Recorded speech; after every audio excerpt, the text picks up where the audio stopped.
The following show and its content are the responsibility of the show's producers and participants. Information related in this program is not meant to substitute medical recommendations. Before starting a treatment program, you should consult your physician. T-minus 10, 9, 8, 7, 6, 5, 4, 3, 2, 1, 0. Ignition. Liftoff.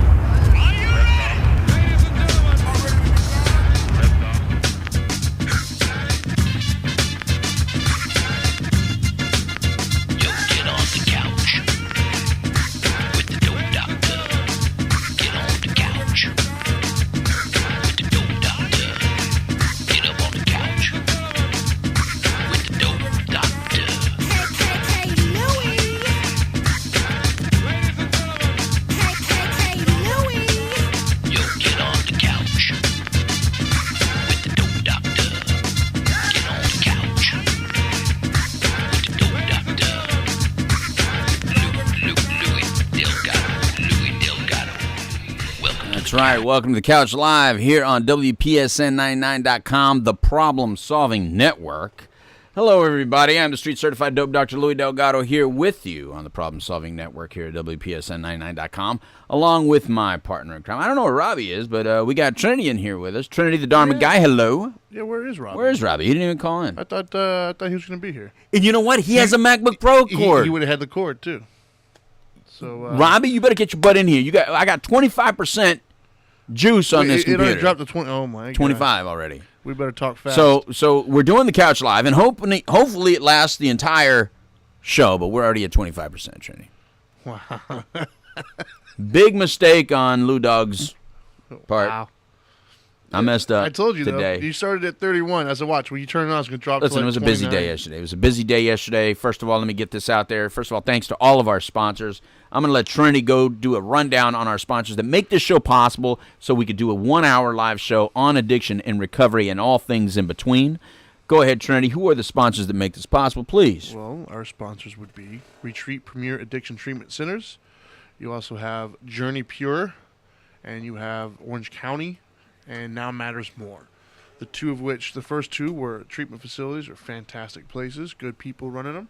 And then the second two are a foundation you and I are members of, and then, of course, Orange County, which takes good care of us. Right. Very good, Trinity. Thank you. All right. And, of course, last night I went to Pete Crotty's. He's running for commissioner in Orange County. Commissioner Was it commissioner or mayor? Number 3. Commissioner. He's running for commissioner. His brother was mayor, Richard Crotty. Yes. This is Pete Crotty.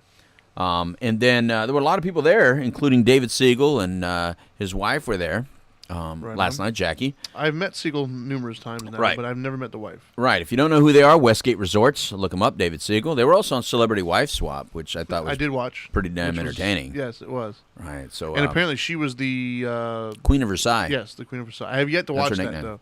But Yeah. I want to watch it after having met him, obviously, Right. and seeing the wife swap. Right. I got to watch that show now. Yeah, you got to watch it. I agree. They're an awesome couple. They donate a lot to the Now Matters More Foundation, very supportive to the Now Matters More Foundation. Obviously, their company is Westgate Resorts. If you are ever looking for a vacation, Westgate Resorts has your vacation And they're going to have made us. easy. They're going to have us next week. And we're going to go out to Westgate Resorts at one of the restaurants. Next week, we're going to do the Couch Live on tour from Westgate Resorts with David and Jackie, and Pete Crotty will be there as well. Right on. You know, maybe some other people. I don't know. I got a feeling there's going to be a lot of other people. Absolutely. So we're going to go out to Westgate and do that show next week, talking a little bit about opioids. All right, but today this is all right. So before you get your little panties in a wad or whatever, and I'm talking to the guys, not to the females, because I respect them. But for the guys, you know, some of you guys get a little nutty when we talk about medication-assisted treatment, because here's the issue in my field of expertise, sir. Yes. Dharma time. Dharma Guy. Either People one take this way too darn serious. Isn't that life in general, though? Don't they take everything just a little too Way serious? too serious. And here's the issue. When I say medication-assisted treatment, it includes methadone, Suboxone, or all the buprenorphine products, and Vivitrol. Yes. Okay? But when you say medication-assisted treatment, many people don't understand or know anything about Vivitrol, so all they think about is methadone, Or all they think about is Suboxone. Yeah. And they forget about Vivitrol. Well, I saw there was a lot of the poll that we put up on our social media. Yeah. I saw that there was a lot of disclaimers happening within that, and you could tell the level of knowledge for some and Right. and some for others, I guess. Right. And so it seems like that was the caveat for a lot of people was the two caveats I saw the most of was if it was only for detoxing in the first 7 Right. days, it's good. Right. Or if it was only things like Vivitrol, it was good. Those are the two caveats that I saw. Right. Right. In other words, some people were pro non-Vivitrol medications only for Right. detoxing, and some of them were anti completely. Yeah. Well, one of the issues in our space, which I always talk about, is those of us in recovery always expect that everyone should get in recovery the way we got in recovery, and they should do recovery the way we did recovery. And it's very subjective, very anecdotal. In other words, I've seen this work with me, or I've seen this work with my brother, my sister, my mom, and that is the way it works. Or I saw it not work with my brother, sister, blah, blah, blah, blah, blah, and therefore it doesn't work. We use very anecdotal information to make judgments rather than science, and rather than saying sometimes not every treatment is for everybody. You're in my wheelhouse right And now. not every physician knows how to use it properly. I mean, I travel this country speaking about Vivitrol for alchemies, Right. and I know for a fact not every physician out there knows anything about Vivitrol or even how to prescribe Vivitrol. Well, I think we overestimate sometimes what physicians are aware of anyways. Right. Some are great. I've met a few physicians that are amazing and on top of it. A few. I met a lot I've of met some other ones physicians. that not so much. Right. Well, in all the health things you went through, you met physicians that Still going through. didn't know very much about what you were going through. Still don't. I'm still looking for one, to be honest with the you. degree doesn't mean they know this information. Correct. That's an awful, I mean, that's a lot of weight to put on a physician to know every single disease or every single ailment or every single problem. So it's up to the physician to kind of be honest about it and say, this is just not my level of expertise. Yeah. Like when we talk about when we talk to Matthew Bark, the attorney. They're the best, though. Yeah, and when we talked about how attorneys, they're right up front. An attorney right up front will tell you, that's not my level of expertise, so I don't you practice need it. that. Yeah, I don't practice that kind of law. Whereas physicians, not so much all the time. They got an opinion. So on this, here's why we're talking about it. Because there's a lot of people, a lot of you out there that take methadone, or you're on Suboxone, or you're on Vivitrol. And the rooms, first of all, let's start with this. The rooms have no opinions on outside issues. The rooms of AA, the rooms of NA. Explain what that means, though. Well, I was doing Because that. they often. Well, I mean that phrase. The rooms have no opinions on outside issues, meaning the rooms of AA or NA, or all the A's, don't get involved in politics, don't have opinions in politics, don't get involved in marital issues, in financial issues, in medication issues. It's only about those 12 steps. And those 12 steps alone, the steps and the traditions. And so that's anything what it's supposed outside to the be, steps. right? Yes, anything Okay. outside the steps and traditions are the opinions of people. Right. And the issues with the rooms is it's full of people, Yes. and it's full of people with a hell of a lot of opinions. Trinity. Yes. I mean, I've been in rooms where I've seen people, sponsors overstep and give marital advice after being divorced 2 or 3 times, Yeah. and yet now they want to give marital advice to their sponsee. Well, That's not what you're supposed to do as a sponsor. that by actually the way. brings up a thing you and I have spoken about before, which, not to digress, I guess, but everybody's an expert these days. Everybody. Just because you've gone through something or you've seen something, that magically now makes you Right. an expert. Like, I remember the good old days where what was it, 10,000 The good hours? old days. 10,000 hours makes you an expert, basically. Yeah. Not, I read an email, so now I'm an expert. I hate that. Well, brother, I mean, I agree. I think everybody thinks that just because they've experienced something, even look, we've talked about this. Just because you're in recovery doesn't make you an expert in recovery. No. I'm glad you got clean and sober, but that doesn't make you an expert in everyone getting sober. As a matter of fact, you barely probably even know about your own sobriety. I mean, I'm honest. I'm like, when people say, "Well, how did you do it?" I know what I did, but I can't tell you why it worked. Right. I just can't. I think I would be limiting it, and I would be making it smaller than what it really is. I think I would be diluting the miracle if I actually could tell you in a concise way what it was, because it was so many people, it was so many things, it was so many decisions, it was so many little tiny details where I must have taken the right turn rather than the left turn, Right. and here I am today, and I'm very fortunate and blessed to be here. But if I would sit here and try to preach that this is the way to do it, that would be a lie. Sure.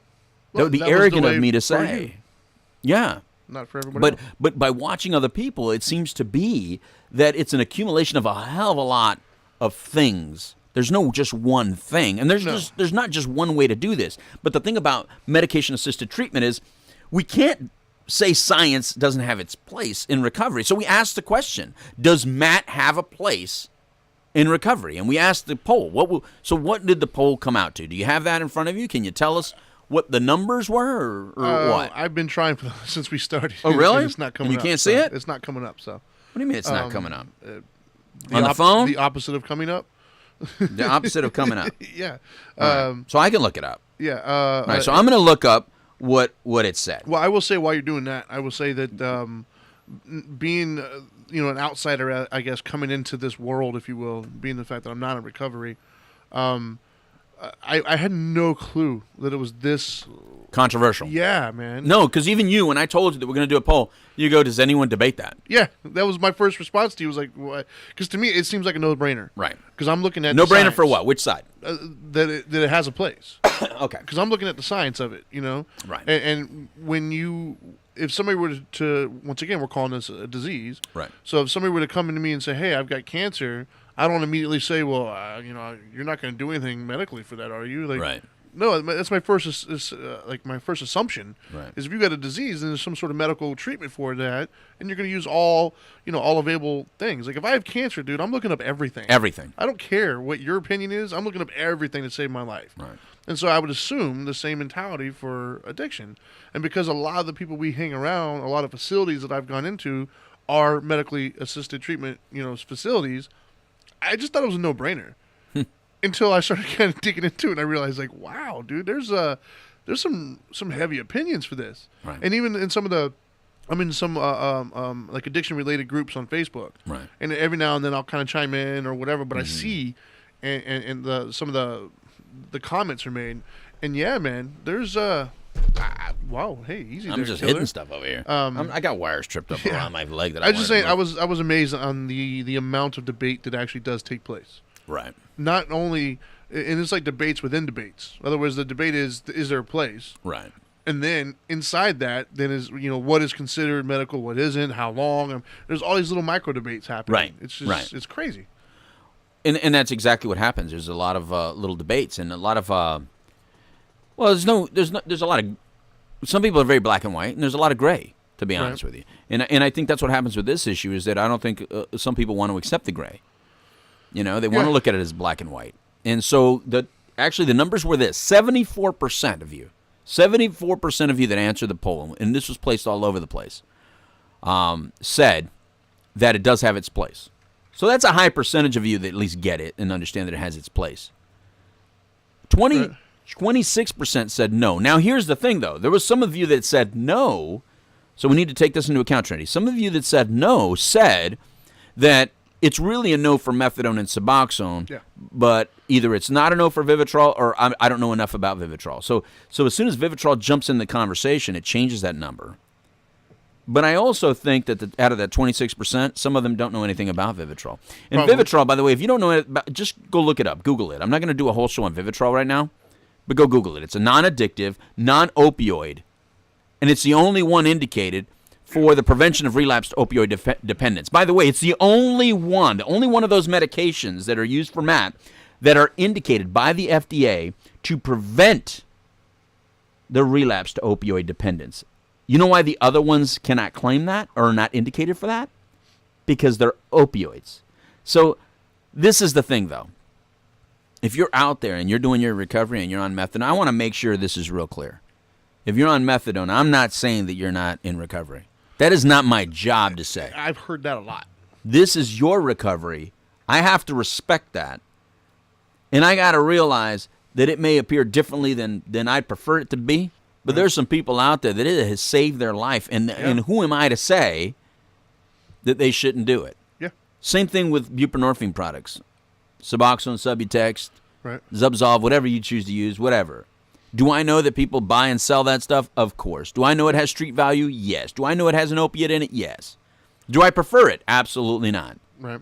Would I recommend it over the others? No. Of course not. But it has its place because we have the issue of some are sicker than others. We have the issue of some people have been using opioids for 20 years. We have the issues of some people are so afraid of being off all opioids that they'll never make a decision to be off opioids unless you give them another alternative. Well, you can't discount a safer all the people who did get clean with it, though, either. And you can't discount their lives. Like, I've personally met quite a few people, even Right. in some of the different facilities, like I know in Tropical, some of the people were using Suboxone. Right. And some of those people today are fantastic. They're completely off of it. They've got their lives back, and they're rebuilding, and they're doing great. Right. So I can't tell them, well, this was wrong, because they're gonna be like, what do you mean? Like, I'm doing great right now. It's just not a cool thing to do. Look, man, look. There was at least some people that mentioned. Well, your camera's a little off. I got to fix you. Some people that mentioned harm reduction, and look, harm reduction, as much as some people really don't like it, because it's harm reduction rather than abstinence. Yeah. You got to respect it for what it is. We need all levels. Look, anytime someone's not sticking something in their vein, anytime somebody's not shooting up, I'm all for it. I don't care what you're doing. Anything other than using that heroin today, please do. Anything other than using that fentanyl today, please do. Anything that's smoking that crack pipe today, please do. Anything he's using that crystal meth today, please do. Well, I'm all for living, right? Exactly. That right there is it. Yeah. I can't help you if you're not alive. Right. However, you have to at least do your due diligence and investigate it a little bit. Now, some of you have used Suboxone for a very long time. Right. You've been on Suboxone 4 or 5 years, some longer. Yeah. And what that's done is the people around you just question it a little bit because you've been on it so long. Now, it may be by advice of your physician, and I'm not here to overstep my bounds to your physician, but it's a conversation to be had. Is the true desire to eventually be off everything, or is there a level of fear here, a level of, I don't know, a reliance on this that you're afraid to let go? A little anxiety attached to this, right. a little connection deeper than you'd wish it to be. However, if you're working and you're productive and all that, who am I to say how long you should be on something? Again, I don't like doing that. Harm reduction work. This is why methadone got its big play back in the day, because it did reduce the harm. It did stop people from stealing, and instead went to these methadone clinics and stopped ripping off, people or using needles out there with people. And so it looked like it was working. Now, did it help a lot of people get in recovery? I don't know. I don't know the numbers and if it really helped people get in recovery. But I do know it helped people transition from one nastiness and maybe to another nastiness, right? But a little bit more controlled nastiness. Yeah. Right? Sure. And then Suboxone came around, and we're like all hopeful, and we were wishful thinking. It's great because now we're getting science and we're getting research about addiction. And so what it did, though, by looking at all these pharmaceutical companies coming into our space, we did realize how little we were actually really doing in recovery. Because back in the day when I first got in this industry 28 years ago, because I've been treating people for almost 3 decades now. Wow.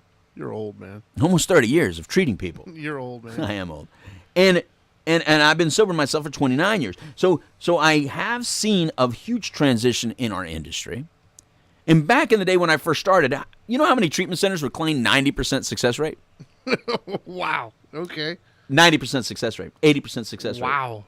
You mean success in walking in the door? Or? Oh, yeah. You come here, and 80% of the people that come through here get clean and sober. Okay. 90% of the people get clean and sober. That was the success rates claimed. Okay. And all I had as a therapist, as a counselor, was don't drink, go to meetings. Yeah. That's really all we had as a weapon. As a counselor back in the 90s, those early 90s, is no matter what you had, don't drink, go to meetings. Right. Don't drink, go to meetings. That's all we had. I still see that. I had no medication, except for aversion therapy. We had aversion therapy. We had what was that medication that you drink alcohol and you get sick? I'm forgetting it right now off the top of my head. But that's what we had. Yeah. That's all we had. Other than aversion therapy. And aversion therapy has never proven to work, but we had it. We didn't have anything. It was don't drink, go to meetings. But as the pharmaceutical companies came involved, they had to do real research. And when we saw real research, we started noticing, wait a minute. Even the rooms that so many of us got clean and sober in, even the rooms that we love so dearly and know that our miracle started in, has a very low percentage of success rate. Yeah. Because now it's getting measured by people who have to show actual measurement of success. They got to back up their claims with more than it worked for my Uncle Johnny. Yeah. Or it worked for me. All this anecdotal information. All of a sudden, when you look like on a national level or a universal level, you realize how few of us actually make it, regardless of the help. Yep. And you see that our numbers are more like 10%, 15%, 20%. But nobody wants to put that on a website. Hey, we have a 20% success rate. Come spend $25,000. Because it sounds horrible. Can you imagine if us as treatment centers all had to report the real numbers? Legit numbers. The real numbers? Well, you know what that reminds me of, right. I guess, is in the fitness world. In the fitness world, people oftentimes are talking about the P90Xs and stuff. Yeah. The insanity and all these other things. Right. And they're shocked to realize, you know what their success rate is for that? What is that? 4%. 4% success rate. Yeah. Because it's too hard. People don't adhere to it. But they're popular because they got a fantastic marketing team. Well, here's the good things. Here's what I always had as a sponsor. So here's what you have. Is we could say, no, I've never seen anyone that thoroughly followed this path that didn't make it. So we always had the disclaimer. Right. That said, well, if you did these recommendations fully, absolutely, I haven't seen anyone fail. It's your fault if you don't make it. So, yeah, exactly. And it puts the blame on the person. And although I do believe the person has to take responsibility, this disease has a way of making me look like a jerk-off a lot. Yeah. It has a way of making me look stupid a lot. Sure. This disease has a way of changing the way I think and feel to the point where I make really poor decisions. You know that's part of this disease, right? Yeah, it hijacks you. And the fact that some of these people are still even arguing the disease, I saw a thing the other day, a post that somebody was still arguing this being the disease. I think that a lot of people. I'm like, we're in 2018, fool. Well, I think a lot of us normies. No, this was a guy in recovery. Oh wow. Okay, never mind. Saying he made the decision that diseases aren't based on decision, forgetting that I can make the decision to go out in the sun over and over again, knowing skin cancer exists. I make the decision to go out there and get skin cancer. Is that what you're saying? No, I didn't choose skin cancer. I chose sun. I wanted a sun tan. But I just so happened to get a disease from my desire to get a sun tan. I'm sorry, I didn't want to look pasty. I'm shocked that somebody who actually had the disease said that. How about the people that eat poorly? You refuse to give up your sugar. You just keep eating sugar. You eat that donut. You eat that ice cream. And so you get diabetes. Do we go, oh, you're an idiot for getting diabetes? That's not a disease because you chose to eat poorly. You weren't born with diabetes. You got diabetes later in life because you ate like crap. How about that? You know what's actually funny, though? What? Is that's not socially acceptable to do that. And the ones that actually do come out and say that, they get, like, scolded. You're not allowed to attack people with cancer or diabetes. Walk into somebody's, or high blood pressure. Into somebody's hospital bedroom for emphysema and who smoke like a chimney. Absolutely. And say, it's your fault. You immediately become the asshole in the room. Yeah, you can't say they're an idiot. No. I can't. But what? That's like saying You know what, Dad? You know why you got it? You know why you got COPD, Dad? Because you chose to go to Vietnam. Oh no, I know you got what do you call it? When they make you go. Drafted, but you chose to go because you could have went to Canada, Dad. Or you could have just stayed in Puerto Rico. Could have changed your name to Muhammad But instead, you chose to go to Vietnam, get hit by Agent Orange. That was your choice, Pop. And now you have COPD. Good luck with that. Really? Yeah, good luck with that. I mean, in other words, I'm not trying to trivialize it. I'm just trying to say there's a lot of diseases that realistically, if you're going to define things by choice, you're going to find that every disease at some degree or level has some level of choice attached to it. So be very careful about your judgment and be very careful about this because don't use your story as the only way to define this. There's actual science behind it. Go look it up. It's not for me to tell you. I get really animated about it because I'm a cartoon, right? I just am. It's just who I am. Sure. Very dramatic, my daughters say. They do. They love to say I'm very dramatic. And I say, no, I'm not. And they get dramatic about it. There you go. Sure. But the point is there's a lot of science and research. Why are we still fighting this? We're not in the dark ages, people. So does medication-assisted treatment have a place in recovery? Absolutely. It may not have a place in your recovery. It may not have a place in the recovery of your loved one.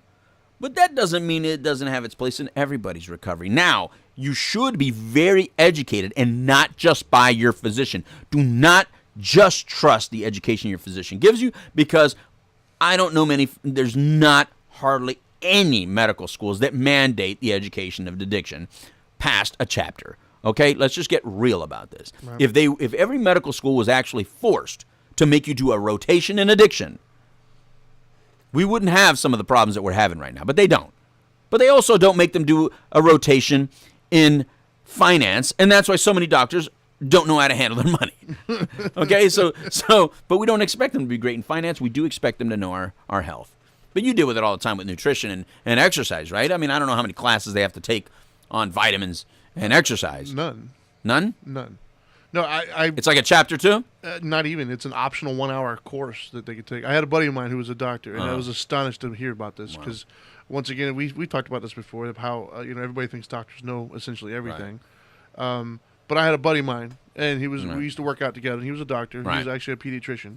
And so we were talking one time, and I asked him, I was like, look, man, what exactly do you guys know? Like, right. And he's like, to be honest with you, nothing. It's a 1-hour optional class. Wow. And when people who are in medical school hear the word optional, what they hear is no. Yeah. Because they're so busy. They got so many other things to go do. and so, most of them don't take it. If they do, it's like an optional, 1-hour kind of thing. Right. And even then, it's usually outdated. And that's what we really should be frustrated with. Not necessarily methadone, Suboxone. We should be frustrated with the applications. We should be frustrated with the physicians that don't understand this well enough to wean people off. We should be frustrated with the fact that there's no one protocol with this disease, that we leave it up to people to define their own protocols. And sometimes we lose loved ones in that protocol. And here's what I remember. Here's why I don't judge people that are on things like Suboxone. And you know who you, man, if your mom is watching or your brother's watching, I know you passed away, but you know how I feel about you, and you know this guy. 6 months, clean and sober, going to meetings, sponsor, everything, for 6 months, but was on Suboxone. Calls me late one night and says, crying and saying, I got to get off Suboxone. And I say, why? What's going on? What happened tonight? He said, I'm just sick of going to meetings and people telling me I'm not in recovery. Louis, I thought I had 6 months, and everybody's telling me that I'm still using. Yeah. And he's crying about it. And I said, listen. If you want to get off Suboxone,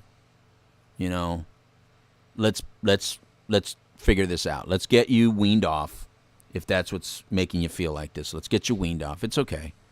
I'll talk to the doctor in the morning. We'll put you through a detox protocol. Right.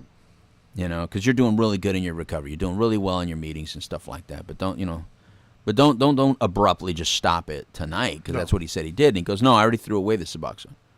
I said, so wait a minute, what's going on? He goes, well, no, I feel like crap. I really feel horrible, and I'm afraid. But he goes, but okay, let's do this. I said, all right, well, in the morning, come to my office and we'll start this process. It was at 8-something that night. So in the morning, he didn't show up. Afternoon, he hasn't shown up. I get a phone call from his mom, and again, you know who you are. She called and said, have you seen him? I said, no. I said, but he doesn't live far, right? She's in New York, and he lives down here in Florida now. So she says, I'm going to send over a wellness check. So she did, because I told her what the conversation was the night before. Right. Well, it happens that this guy, instead of getting more Suboxone or doing a Suboxone that he threw away, and instead of reaching out any further that night, what he did reach out to was someone that had heroin. And he got bags of heroin, and he died from heroin overdose that night. Now, I 100% think that we as a community killed this young man. Yeah. Because we as a community were pushing out that this kid wasn't in recovery when he was. He was absolutely in recovery. It was not for us or anyone, and I'm not saying I judged it. I'm just saying to us, just so nobody goes, oh, not me. Sure. Us as a community, he felt so guilty. Judged in meetings that he should never have been judged at, because the rooms have no opinions on outside issues, people. They really don't. And there's a lot of miracles that happen within those rooms. But not that particular room. In that room, he was being judged, and it was being allowed. Yep. And so he died. We lost him. And so my point is, from that point forward, I made it my mission to tell people to stop judging anyone on methadone or Suboxone or any kind of treatment that you are not doing it, that you don't accept, because their recovery is their recovery, your recovery is your recovery. On my coin, it says, to thine own self be true. It doesn't say that I got to be honest to you. It doesn't say that I got to be loyal to you. It doesn't say that I got to respect what you always say. It says, to thine own self be true. As long as I'm being true to myself, right, and I know I'm not using, And I know that I'm moving forward in my recovery. And I know that I'm not being the criminal, the liar, the cheater, the manipulator, the person that I wanted to stop being. As long as I know I'm moving forward in my recovery, I need to be okay with that. And that miracle will happen one day, however further it needs to develop. I'm going to get that miracle because that's what the promises say, right? Well, well, first of all, I know exactly what you're talking about, and I still have the last text message that person sent me, too, by the way. Me too. Right? It's in my phone. I still have it, too. But I guess from the outside looking in, right, Yeah. I'm trying to think for myself, if I had a loved one that was dealing with addiction, would I care? And I don't think I would. What I would care more about is because we always say there's a difference between sobriety and recovery, right? Mm-hmm. So you got sobriety is just you're not using. Recovery is you're working on all the things with it. So if I had a loved one, let's say one of my kids or something, if they're not out there actively using and doing all those things that they were doing to get into those positions, right? They're not lying, they're not cheating, they're not stealing, right? They're going to their doctor and getting regular checkups. Right. They're getting a prescription that they're on that's to try to handle some of the cravings and things of that nature. They're not drug seeking. I'm good, dude. Yeah. Like that's what I want. That's what I wanted. Right. And my hope obviously would be at some point we can wean off of that too. Right. But in the meantime, progress, not perfection, right? And so is he perfect? No, of course not. But is it way better than doing the other things? I mean, is there transparency involved now that there wasn't before? Yes. 100%. Is there? Do I have my loved one back? Essentially, yeah. I mean, they're not on the streets. They're not lying. They're not cheating. They're not stealing. So, who cares, man? I guess it's more impactful now because you brought up who you brought up. So that kind of changed my whole mood. Right. To be honest with you, right? Because it does anger me a little bit. Yeah. Because I agree with you. I think that the people judging and making him feel that way contributed to that. Right. Because I saw him numerous times leading up to that, and he was on a good path, man. He was doing his thing. Yeah. We're losing people because they are being put on these things by people that aren't really helping them get clean and sober, and we're losing people because some of these people are doing this right, but we're judging them for being on it. And I don't want to. And the sad part about it, though, is I don't think the people who are doing that have bad intentions. I think they have good intentions. I think they genuinely want to help somebody. I mean, there's always those with financial interest, but yeah, you're right. I think overall though that they think they're doing right. So here's the deal, Trinity. We're at 1%. We got to close the show early. We're at 12:35. But we got to close it up. Oh my God. So we're gonna have to say goodbye. Oh my. So this is the show. I apologize for it being a short show this time, but it's just gonna have to be what it is. Right and we're just gonna have to accept it. So from all of us here on the Couch Live, next week we're gonna be with David Siegel. Yeah. And Pete Crotty. But, we could talk more about this mad issue another day. But for right now, adios, amigos. It's time for a taco. Goodbye.